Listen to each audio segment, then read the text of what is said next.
At Arizona State University, we're bringing world-class education from our globally acclaimed faculty to you.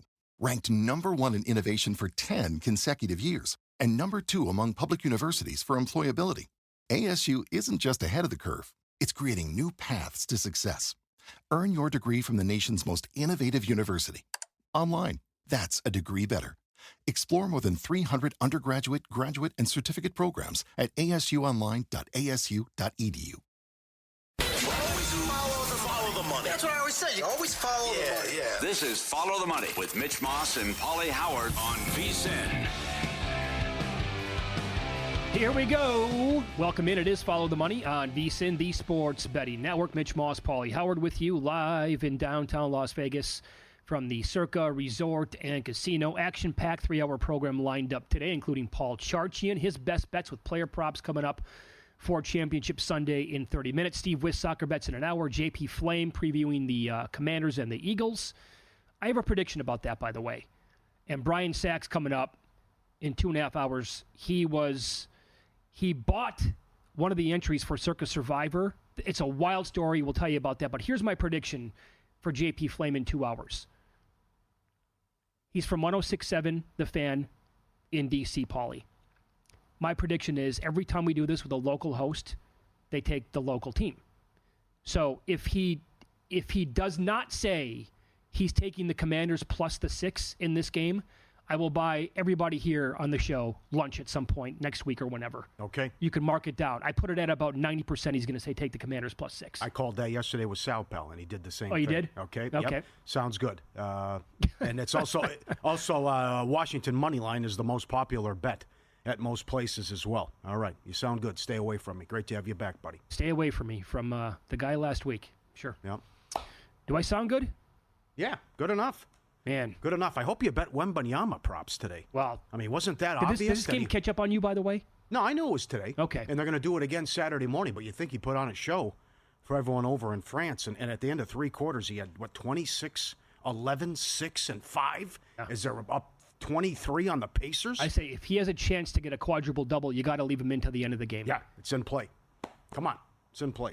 All right, so the AP today announced the finalists for the NFL awards, right? This has been talked about. It happened earlier in the morning, kicked around probably in plenty of places. But we do have updated odds, by the way, because there's an offshore book that reposted their odds not that long ago.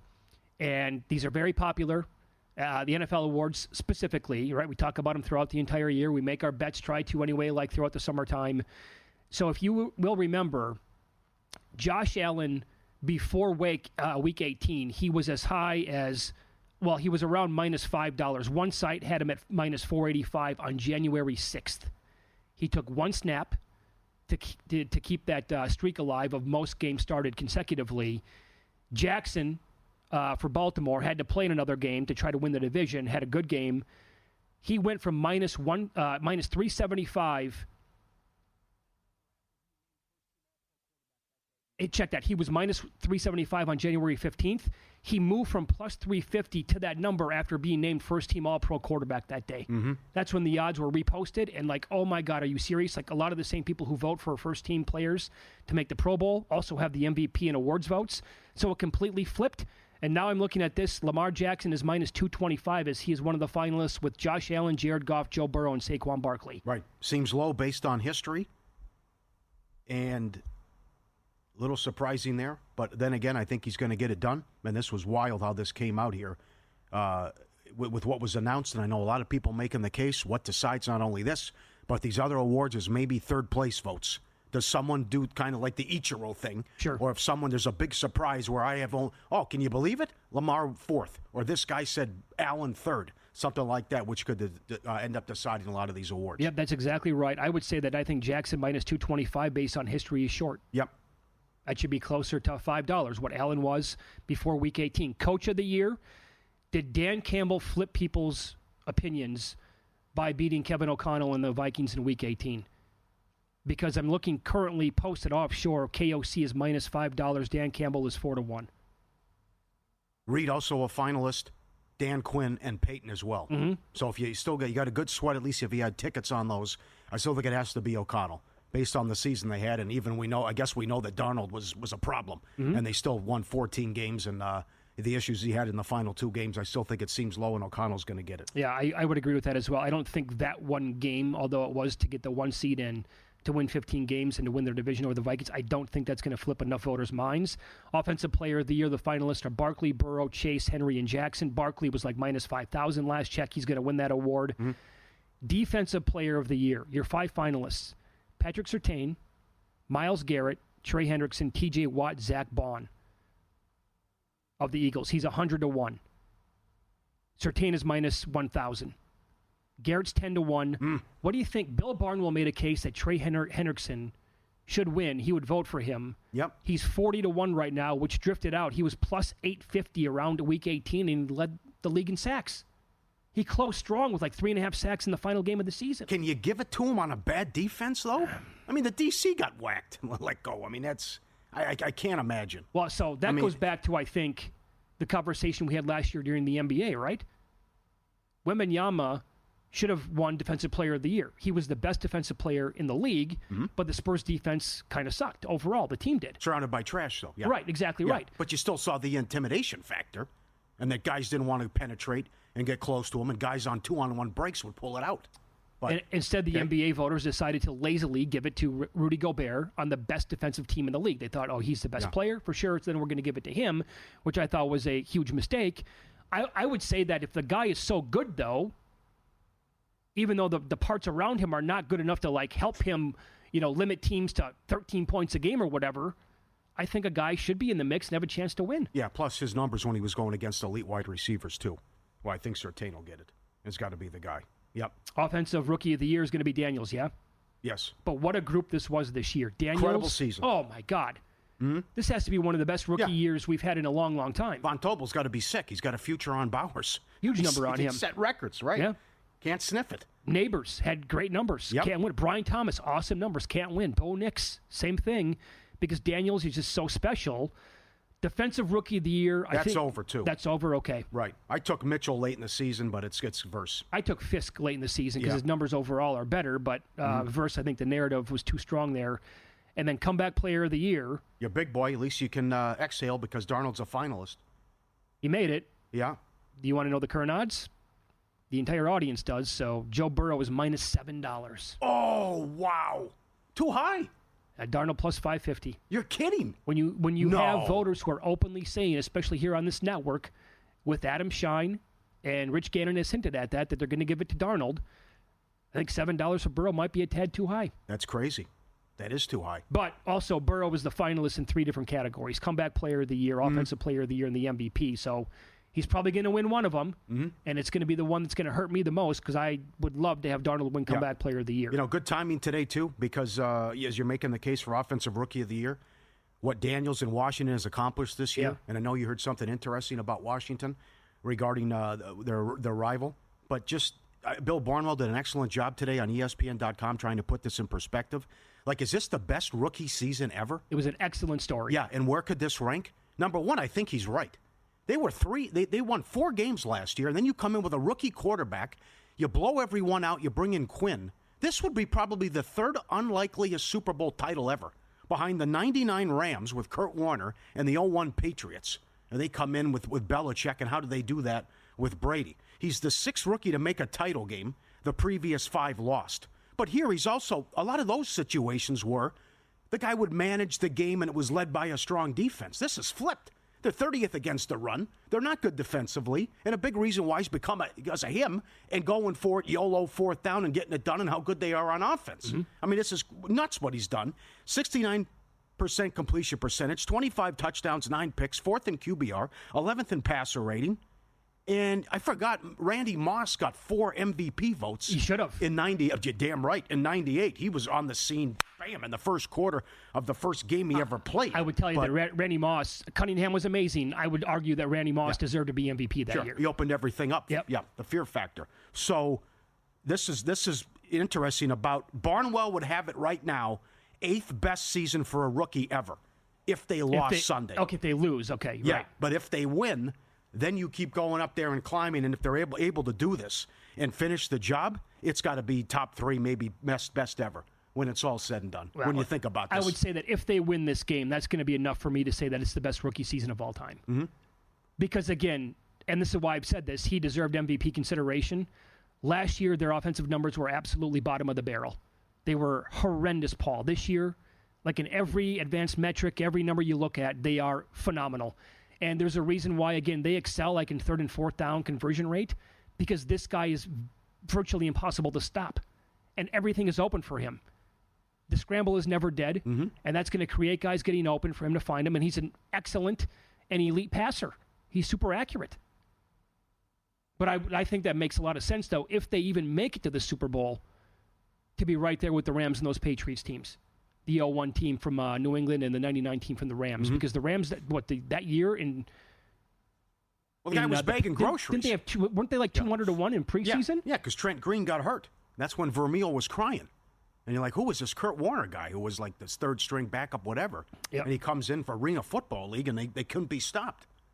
No, yeah. So, yeah, you're right, 200, 250 to 1. Yeah. That's why Chris Macero is going to come on the show tomorrow, and he'll explain why he was so high on this team. He has an awesome ticket or multiple tickets on this team to win the NFC. Loved him. Yeah. I think I probably still have text messages from him, the two of us going back and forth on the Commanders probably in July and August. Beautiful case. Well, the only guy making the case about, hey, watch out for this team. I could see them maybe kind of being like Houston, or they can win it as well. How about what you heard about Washington? Because they snapped the drought? Driving in today, a promo was playing for a numbers game, Gil Alexander. So Washington is his lifelong team. Grew up there, rooting for that team. This snapped a 33-year streak for the Commanders, not making the NFC title game. I did not know this. Gil pointed it out. The Cowboys now have the longest streak in the NFC. The longest drought. Do you know how embarrassing that is? And here comes Schottenheimer. What a debacle. Put your skills to the test. Pegasus Playoff Pick'em Challenge brought to by our friends at First Bet. Sign up for free to play. VSiN.com/Pegasus. Top picks get a First Bet voucher.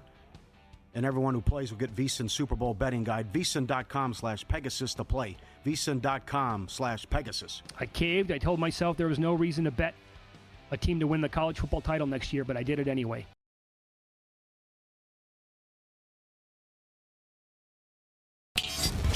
This is Follow the Money on VSiN. Time to hit some player props for Championship Sunday here. 2 more games to go before the big one, and Fantasy Football Hall of Famer Paul Charchian joins the program as he does every Thursday at this time, and he is on the Progressive guest line. Good afternoon, buddy. How are you? Great to talk to you. This is our second to last one of these. I feel I'm already missing you guys, and I'm talking to you right now. I know. That's no good. Terrible. We need to hit the fast forward button already, please. I know. Let's begin with the early game. How about this back-to-back stretch here now for Dallas Goedert in the passing game? One, the Rams defense against tight ends the entire year, or most of it anyway, no good. And now he's going against a Commanders team that should provide, I think, ample opportunities here for him to flourish? Yeah, I think so. And we'll note that Goddard's got an ankle injury. Yep. Did not practice Wednesday, did on Thursday today. So you'll need to make your own call about your risk factor on somebody who comes in with an ankle injury. On paper, Washington looks like a very good tight end defense. And initially, as I was doing the breakdown on this, I was really wary of Goddard. But then I started realizing this is a team that's played an insanely soft schedule against the position. And I think because they didn't play very many good tight ends, and the stats, I think the stats have really pushed this line down. It's Goddard over 38.5. I also like the anytime touchdown of plus 300. So let's look at the rare instances when Washington faced a decent tight end. Just a decent one. And I consider Dallas Goedert to be like a tier 2 tight end. Okay. He's not George Kittle. He's not Trey McBride. He's not Brock Bowers, right? Tier 2 guys. Washington only played 4 guys all year at Goddard's level or higher. Last week, Sam Laporta, 51 yards and a touchdown. Week 10, Pat Freiermuth, 17 yards and a touchdown. Week 6, Mark Andrews, 66 yards and a score. And then week 11, Dallas Goedert himself. And he didn't play in the second matchup. He was hurt for that. He played in the week 11 matchup, 61 yards for Dallas Goedert. I just think there's some fraud to the tight end stats that Washington's got. Goddard's such a big part of this offense. He's as reliable as anybody. A.J. Brown's not catching much of anything right now. Devonta Smith isn't doing a lot. Dallas Goedert's a huge part of this offense, and Washington hasn't faced many good tight ends. I still like him here over the 38.5. The anytime touchdowns plus 300. They don't throw to him in the end zone. He's going to have to catch it from outside of the end zone and go in, so a little bit of caution there, but still like Dallas Goedert here. It's too easy. Get him involved early. It's there all game. And get Hurts' confidence up as well. It's stealing. It's easy throw there. Feels that way, doesn't it? And this is what we said last week, and we hit Goddard 2 different ways last week. Went 500 on the full week's props, but we hit Goddard 2 different ways. We could hit it 2 ways here, too. All right, how about Barkley? Now, the rushing prop's insanity. It's the insane. highest ever. Boy, you won't even want to do with receiving. Okay, well, you tell me. I mean, which way are people going on the rushing prop? Have your other guess? What are people doing right now? What's the betting public doing with the highest line that's ever been set for a rushing prop? Well, the public bets everything over, sure. So it's, yeah. I noticed this. I think it opened 125.5 immediately, and it shot up to 130.5, so that'll tell you. Jeez, God. Yeah, That's I know. nuts. 130.5. Crazy. It really is. I'll only say that, and I kept away from it almost on principle. Well, I'll mention this. When he goes over that line, his average game is of 180 yards when he goes over the last 10 games, I believe. So he can obliterate that over, which is insane. To think about laddering up from there. Oh, God. I know, right? Hey, I'm getting. I have plus 125 for him to have a 200-yard day. Wow. I'm joking, but I mean that's absurd. Yeah, it's absurd. We're going to attack this receiving, which I think is a better angle, and we're actually going to go under here. Now, let me mention the under is minus 180. So there's a little bit of juice you need to take into effect here. Barkley rarely hits the over 2.5 receptions that we're looking at here. Since week 3, he's been under 2.5 receptions in 12 of 15 games. And that includes Washington. Week 11, he had 2 catches. And then in the week 16 game, Barkley had 0 catches against Washington. Although we'll put an asterisk on that because I think part of it was that Kenny Pickett was in that game, but still, Kenny Pickett managed to throw to and targeted A.J. Brown like 15 times in that game. Anyway, the headline here that I want you to walk away with is this. The Commanders' defense against running backs, awesome through the air. They rank number 1 in receptions allowed to runners, just 48 receptions to runners all year. And to give you a sense of how good 48 receptions to runners is on a full season, Atlanta allowed double that, 96. They also rank number 1 in receiving yards to running backs, but I'm not going to hit, and his number, and this is only, I think, 12.5 receiving yards, but I worry that he could go over that just like on one catch because he's so good, like break a tackle, and now you're over 12.5. But I do like the under 2.5 receptions, even at minus 180. All right, AFC title game. We've said this the first couple days on the show. I can't believe what transpired Saturday. Number 1, no Hopkins, no Worthy, and It all goes to Kelsey. And how, like Aikman said, how is he open? How is he wide open? And he's running in slow motion. Yeah, he's running in concrete, and yet somehow he's always open. Houston, what are you doing right now? And how you want to know how big a factor that he was? Xavier Worthy caught a few passes. No other wideout caught a pass. Yes. In that game. Insanity. Are you kidding me? Yes. Why'd you even trade for DeAndre Hopkins and Juju Smith-Schuster? I mean, total non-factors in this offense. It's ridiculous. And we'll talk about Worthy in just a minute. Well, in fact, maybe we go there right now. You want to talk Worthy at this minute? Mm-hmm. I'm under 50.5 receiving yards. When you think of Xavier Worthy and the 4.2 speed, you think there's going to be all these deep plays, downfield touchdowns to somebody who can run that fast. But get this. Since week 11, Xavier Worthy has 39 receptions. You know how many of those 39 receptions were for more than 9 yards? 3. 3 catches of over 9 yards since week 11 for Xavier Worthy. He's all bubble screens. Yeah. It's all short stuff. And every now and again, he turns one of those into a long gain, but usually he does not. His average distance of throw in weeks average distance of target for Xavier Worthy in weeks 1 through 11 was 14 yards. Since week 13, it's 4 yards. 4. That's it. He's got to turn 4-yard catches into 50.5 receiving yards. And so I like the under 50.5 receiving yards here. It's too much short stuff. maybe he breaks one, but I think that's asking a lot. And I think you've got an angle here on Xavier Worthy under 50.5 receiving yards. Very good. Follow the money here on VSiN, the Sports Betting Network. Our guest, Fantasy Football Hall of Famer Paul Charchian. He is on the Progressive Guest Line. You bet this last week, as did I. It was no good, but you want to bet it again this week, and I'm right there with you again. Got to go back to the well because the matchup, I think, is telling us that you have to bet it, right, with Perine? Yeah, it's Samaje Perine over 8.5 receiving yards. Yeah. The line was 9.5 receiving yards last week. We missed that. But I think the process was right. So says me, because I was the one who had the process, so I like my process. Even better opportunity this week. Get this. For Samaje Perine against the Bills allow the most running back receptions, the most running back receiving yards, and by the way, the second most running back receiving touchdowns, if you want to get really creative on Perine.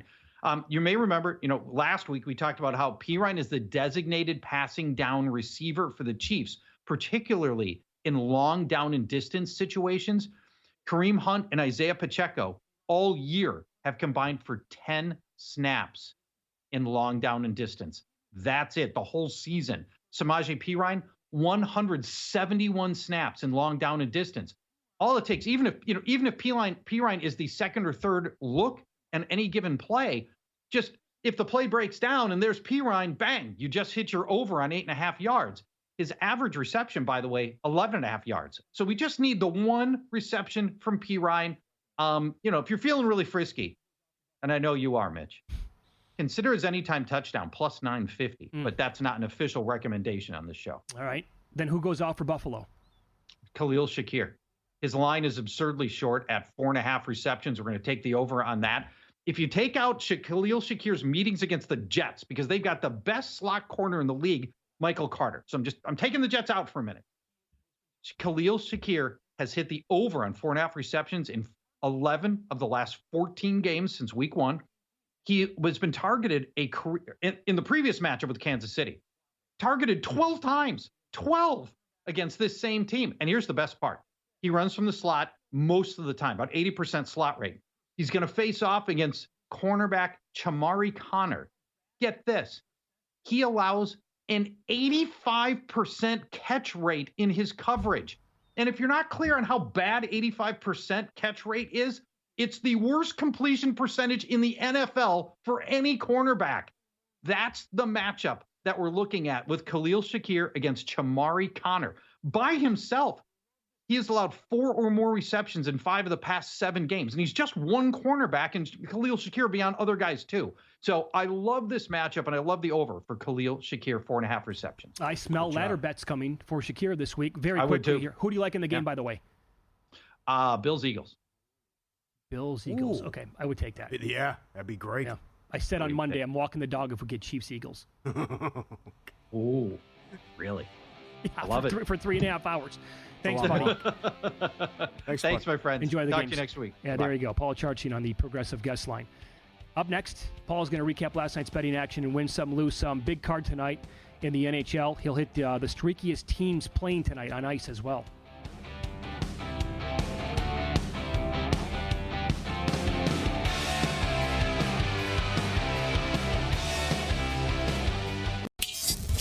This is Follow the Money on VSiN.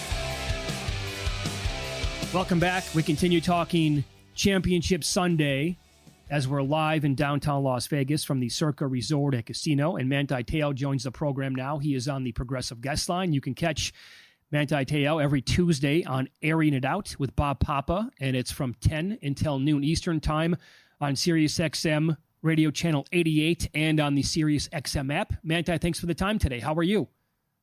Appreciate it, guys. I'm great, man. How you guys doing? I know everybody's excited about this weekend, and I'm excited too. So how's everybody doing? Doing really well. I want to begin with this. We were just talking in the last segment about how difficult it is and how aggravating it is just to watch Patrick Mahomes now play quarterback. You used to love the guy, but as a guy who played linebacker and trying to defend this stuff, what is it like when a quarterback is, running at you during a play and he's either going to be sliding late, he's going to try to fake a slide, or he's trying to bait you as he's going out of bounds? It has to be almost impossible to defend that. Yeah, it's a lose-lose situation. I'm glad that I got out of the game when we could still hit quarterbacks and, hit them fair and square. Now what I'm seeing in the game, honestly, it really irks me how, the game is being officiated right now. I know we're trying to keep the game safe, but I honestly think we can use some common sense and to what's a dirty play and what's not a dirty play. And I think a lot of the times these quarterbacks have been enabled to make certain decisions that put defenders in a lose-lose situation. And that's just the facts of what it is. And you've seen quarterbacks run down the sideline, and as defenders, we know what the rule is. So we try to let up a little bit, and then they continue to run down the sideline. We saw that, speaking about Patrick, we saw that against the Carolina Panthers on a game-winning drive when he was running down the left side of the field, and two defenders were coming to hit him, and they slowed up, and then he continued to run for 20 more yards, put his team in field goal position, kick the field goal, they win. And so we see this every single week. And as a defender, but more importantly, as somebody who just loves the purity of the game of football, I think it really, really takes away from the game, and it puts defenders in a lose-lose situation. And I think we can do a better job at, kind of seeing what is a dirty play and what isn't. I think we're trying to make this game safe, and I'm all for that. I also think that these quarterbacks and offensive players are taking advantage of some of these rules to get those 15-yard late hit penalties, unnecessary roughness penalties, whatever it may be. So I'm all for changing those rules. Now that is a phenomenal answer. Okay, so in that game then, the Chiefs out here in Vegas and beyond, a small favorite at home. They're lane 2. Of course, they lost to Buffalo early on in the regular season, but Buffalo has never been able to beat this team in the postseason, including last year when they had them at home. Who do you like in this game, Manti? I like the Bills. I like the Buffalo Bills, and this is why, obviously, I think that where Josh Allen is at, he's having an MVP season. We just saw last week when the two probably MVP favorites, face each other, and Lamar Jackson and Josh Allen, that Josh Allen had the better game. And, you just look at how he's played this 2024 season. Everybody came into the season questioning how is he going to respond to not having some of his main weapons in Stephon Diggs and, Gabe Davis. And I think what some people don't realize is when you don't have a go-to receiver, that plays into your it plays into your advantage a little bit, because now you don't have plays that are schemed to just get one guy open. When you have somebody that wants the ball all the time, oftentimes coordinators will draw up plays where you have to get the ball to this guy. Well, this year, Josh Allen didn't have that guy, so he's able to step back, analyze the whole defense, and, act accordingly. And fortunately for the Buffalo Bills, they have an offensive coordinator in Joe Brady, who was with us in New Orleans when I was there in 2017 to 2019. And he has the offensive mind to take advantage of certain defenses and their weaknesses. And when you pair that kind of coordinator up with Josh Allen, you get the type of season that you're getting. And then looking at the Chiefs, they love to run man, and man coverage against a quarterback that can scramble is a recipe for disaster for a defense. And so, Coach Spags is going to have a wrinkle in there. But again, how Josh Allen is playing, they have Khalil Shakir, who plays a slot, who is, in my opinion, one of the most underrated receivers in the game. And they utilize the running backs really well in the passing game. That puts linebackers in the position where no linebacker, I don't know any type of linebacker that wants to play man-to-man coverage all game. And if you're going to do that against the Buffalo Bills, they have the talent to beat you. So I like the Buffalo Bills. I'm cheering for the Buffalo Bills, and I hope that Josh Allen does very, very well. What would you do if you're Washington, and how do you take away that Barry Sanders home run threat here with Barkley, who continues to get it done every single game and gashed them in the first meeting in Philadelphia? What would the game plan be there? Well, the game plan, number one, is stopping the number 26 in Saquon Barkley, because they did win the game last week, but Jahmyr Gibbs, who also wears number 26 for the Detroit Lions, had a pretty good game and was getting a lot of yardage against that defense. So number one is you want to stop that run game. And then once you do that, you want to keep Jalen Hurts in the pocket. I think Jalen Hurts is an extraordinary talent. But when he is forced to stay between the tackles and you keep him in that pocket, he's not as dangerous as when he gets to extend plays, get outside the tackle. We've seen him step up in the A or B gaps often and run to the sideline, extend plays, hit A.J. Brown down the sideline. So when you're able to keep him in the nest, he's not as effective. Now, I'm not saying that he's not good. It's just if I had to choose between the two poisons, I'd rather the one when he's staying in the pocket. And I think the first time they played him the Commanders did a very, very good job for 3 quarters in keeping him in the pocket. And then the 4th quarter came. They started to, Kellen Moore, the offensive coordinator for the Eagles, started to switch things a little bit. And, Jalen started to get out and do what he does best. So number 1 is stopping the run. And number 2 is keeping Jalen Hurts between the tackles behind the line of scrimmage. If you can do that, I think you set yourself up for success. And then you let Jaden Daniels do what he's been doing all year. How surprised are you with Washington being here and what Daniels has done as a rookie and doesn't turn it over? I wouldn't say I'm very surprised.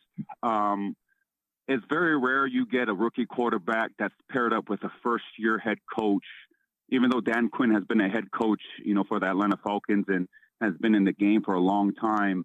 It's very rare do you get that type of result from a first-year head coach and a first-year quarterback and a staff like Cliff Kingsbury that comes in there and has that type of success. But when you think about Dan Quinn and you think about where he's been, the cultures that he's been able to build, whether it's at Atlanta, whether it's as a D coordinator for the Dallas Cowboys for the last few years, you see how dominant that Cowboys defense was with him. And then you see the signings that they had. Not only is Jaden Daniels one of the focal points, but when you sign a Bobby Wagner to be the general of your defense, and you sign a Marshawn Lattimore, and you see that type of chemistry, and you see how it kind of spills over to the other players, like Frankie Louvu, who had an All-Pro year.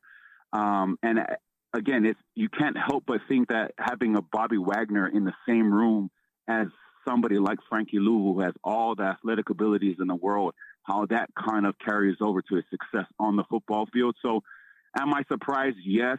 But when you really look at it and you look at all the pieces that they have there, the new management, new ownership, it was just a recipe for success. And I'm glad that they've had it because they've been looking for it for a long time. Do they have enough to win on Sunday? Oh, they definitely do. I mean, they showed that not only the first 3 quarters of the first meeting with the Eagles, but I know they won the last one. And, Jalen Hurts was knocked out with a concussion early in the game. But the thing that stood out for me in that game was Jaden Daniels had to win that game late in the game. And he did that not only with his feet, but with his decision-making, with his accuracy. And I think that's the thing that really stands out to me about Jaden Daniels is his decision-making. He can run, he can throw, he's extremely accurate on the deep ball. But it's his ability to know when to run and when to pass, when to run out of bounds, when to throw it away. And I think he's light years ahead of a rookie quarterback that you would expect in the National Football League as far as his maturity in his decision-making. 90 seconds, Manti. What'd you think of your Irish and the season they had and what Freeman's done with that program?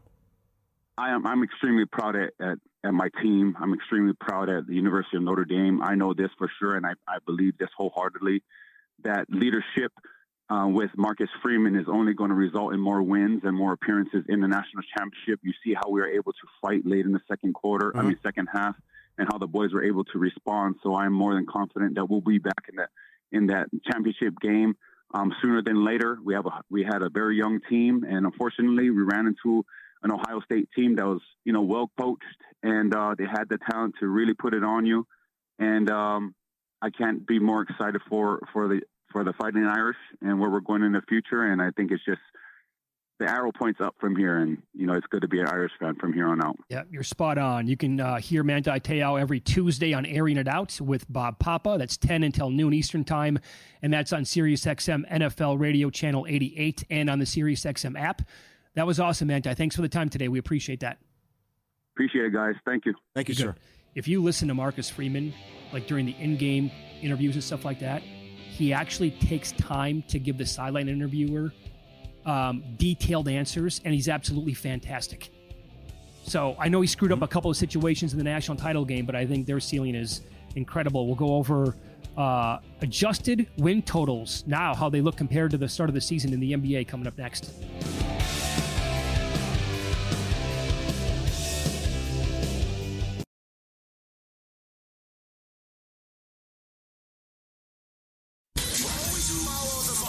That's what I always say. You always follow the money. Yeah. This is Follow the Money with Mitch Moss and Paulie Howard on VSiN.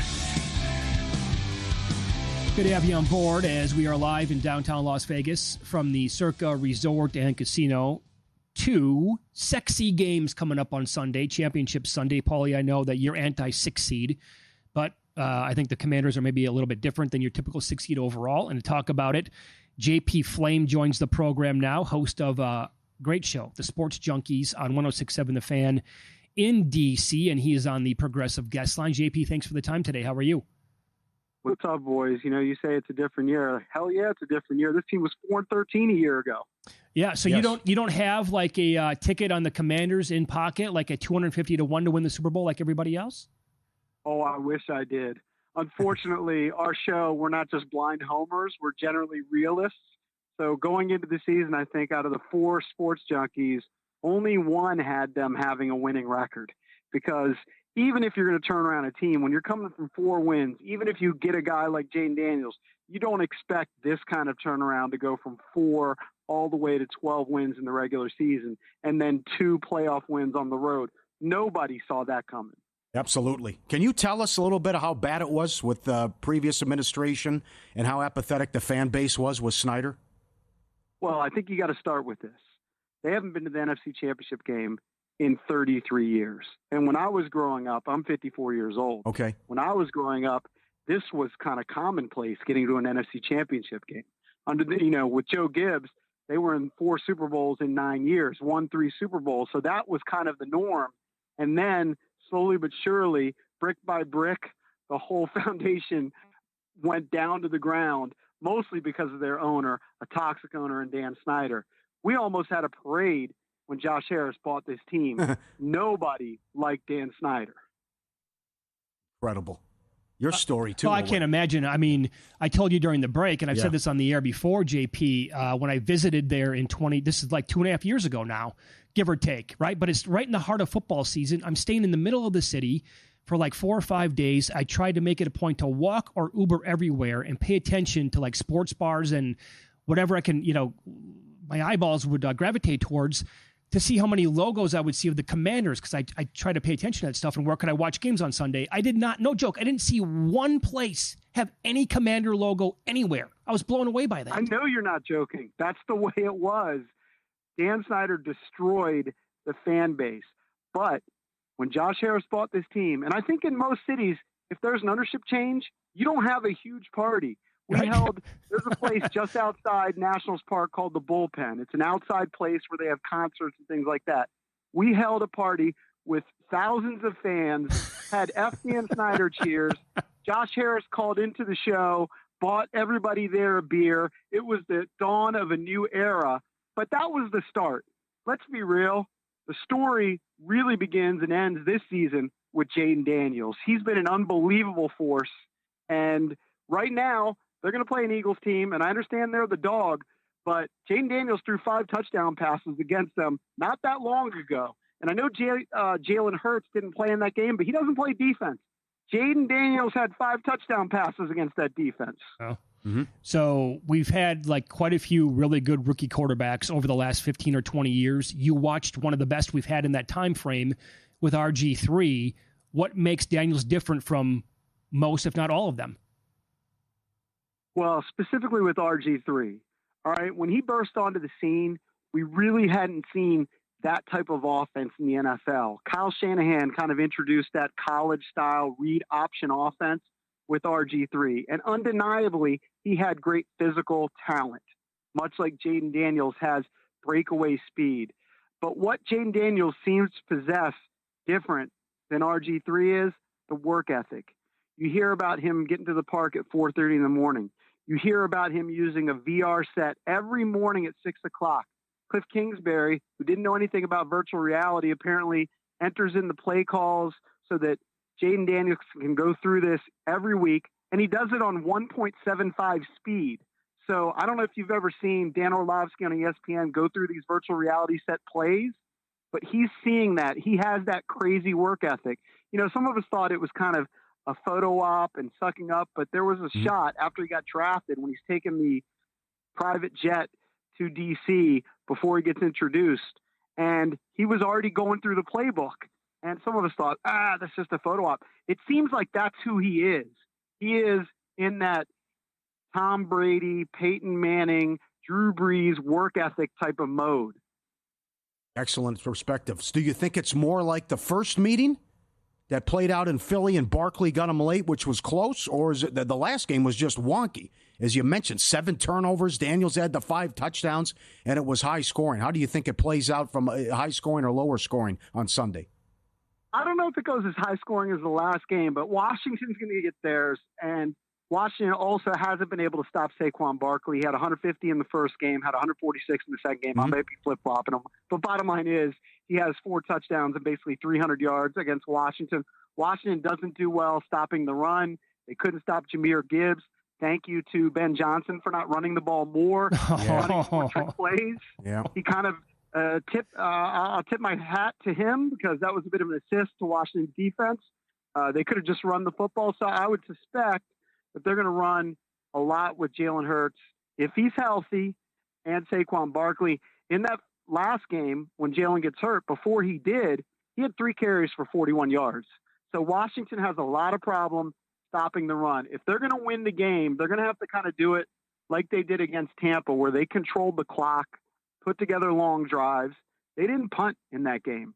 And in the Eagles game, they didn't punt. That's the thing about Jaden Daniels and this Cliff Kingsbury-led offense. Mm-hmm.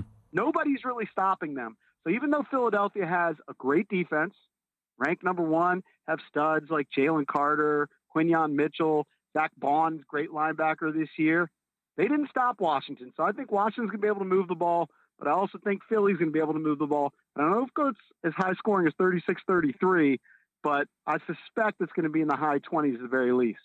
All right. And then do you think 6 is too high for the point spread? Like, are you going to bet it? Would you bet it? Would you take the Commanders plus the points? I think I would take the Commanders plus the points because I think it will be close in the end. Little scary on both sides. Jake Elliott missed 2 extra points last week for the Eagles.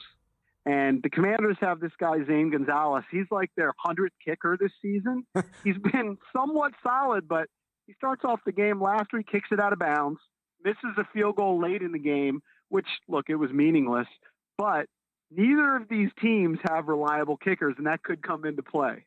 Good point. Do you think McLaurin goes off? Who's going to go off in the passing attack? Could it be Ertz? What do you think?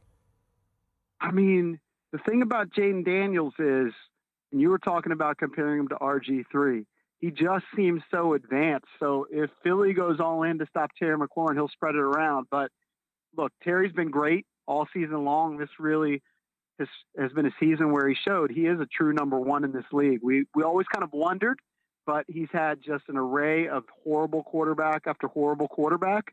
Finally got a real quarterback, ends up in double digits this year in touchdowns, has another fantastic year. And in the playoffs, he's been arguably the best receiver in the playoffs. So I don't think Philly is going to shut him down. But if they do, Jaden's just going to spread the wealth. He'll go to Austin Eckler out of the backfield. He'll go to Zach Ertz, as you mentioned. De'Ami Brown all of a sudden has emerged. Sure. Did you have a prior commitment that you were at a UFC event and you had to track it on your phone? So, yes, I did go to UFC, but here's the beautiful thing. I've never been there. So my son is a high school wrestler, got into UFC. My daughter actually lives in L.A., and so we kind of did a combo trip, hit L.A., visited the sister, and went to UFC. It was at the Intuit Dome. That place is amazing. I would suspect it's a lot like the Sphere, like technologically great. Yeah. I watched the entire game on my phone in the Intuit Dome. Not going to lie. Is that right? Wow. And no glitches whatsoever? It was like totally fine? No glitches, and people behind me asking what's going on in the game. Wow. Your Twitter handle or X handle is @GlassJoeJP. When was the first time you beat Tyson on Punch-Out? So that has to do with the fact that I actually fought a professional boxing match. Okay. And my ring entrance was greater than my ring performance. Hence, I was Glass Joe. Okay, really? It's been a long time since that fight. That was 2006. I probably should change the Twitter handle. Whenever I started my Twitter account, thought that was a witty name. It's good. Now I have to explain it too much, so I probably should change it. But that's the reality. You know, when you do a radio show, you can kind of do crazy things. In a nutshell, there was a TV show called The Contender. One of the guys on The Contender was this guy named Jimmy Lang. He was a local guy. I went to his fight saw his ring entrance, and I was like, I want to do that. Note, I'd never even been in a bar fight, but I was able to make the fight happen. My whole hook was, I want to fight a pro as a pro. Let me just tell you this. Even if you train for 2 months, you fight a pro, even if he's a tomato cannon bum, the odds are he's going to beat you. And that's what happened. I bet. How long did you last? Spoiler, it did not get out of the first round. Okay. I needed one more second. But you know what? Had a great ring entrance. The whole thing was really for the radio show. We had just taken over for Stern. It was like, let's do a WOW event. Had this crazy idea. Made it happen, but I'm always going to kind of struggle with the fact that my ring entrance, great. Ring performance, not so great. Fell apart. It's a terrific story, regardless of getting your ass kicked. Again, you can follow him on X at GlassJoeJP, JP Flame, host of the Sports Junkies on 106.7 The Fan in DC. That was awesome. Thanks for the time, and good luck. I hope your team wins this Sunday. No, and you know what? I think both you guys would agree. Philly's a favorite, and they deserve to be a favorite. If you just lined up the personnel at almost every position, you would take an Eagle over the Commanders. But they got something going right now. It's magical. They've got Jane Daniels, so don't be surprised if they pull off the upset. Thanks, JP. Take care. Thank you, sir. And he would take the Commanders plus the points. Up next, on that note, with how much of an impact Daniels has had this year, updated odds now for NFL awards. We know the finalists as of earlier this morning.